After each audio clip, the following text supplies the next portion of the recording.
అసలు మీరు ఏం చదువుకున్నారు? ఆ జాబ్‌లోకి ఎందుకు వెళ్ళాల్సొచ్చింది? నేను ఫస్ట్ డిప్లొమా చేశాను మేడం. ఓకే. డిప్లొమా తర్వాతకి ఐటీఐ చేశా. ఓకే. మా ఫాదర్‌ది అప్పుడే ఇట్లా జాబు వారసత్వం అని చెప్పేసి డిపెండెంట్ జాబ్స్ ఇస్తారు మన సింగరేణిలో. ఓకే. ఫాదర్ తర్వాత సన్‌కి ఇస్తారు. ఓకే. అప్పుడు అది అంటే ఒక 10 ఇయర్స్ బ్యాక్ ఉండే. తర్వాతకి టీడీపీ హయాంలో తీసేశారు. ఓకే. తర్వాతకి కేసీఆర్ వచ్చాక మళ్ళీ పెట్టారు. ఓకే. అప్పుడు అది నడుస్తుంది సర్లే అని చెప్పేసి నేను చిన్నబ్బాయినని నా పేరు పెట్టారు. ఓకే.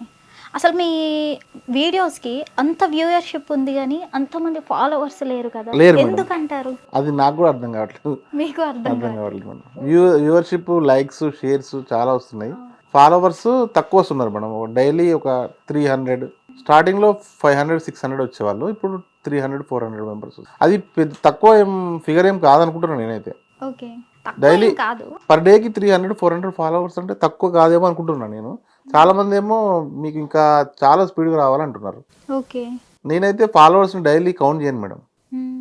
మామూలు నైట్ టైం చూసుకుంటా ఎంతమంది వచ్చారు ఏంది అని అంతే. కాకపోతే దాని గురించి టైం కేటాయించను. ఇంకా ఫాలోవర్స్ రావట్లేదు అని మనం రాసింది చేసి చూపించాలి అంతవరకే. కానీ మనకి ఫాలోవర్స్ రావాలి కాకపోతే దాని గురించి టైం కేటాయించను.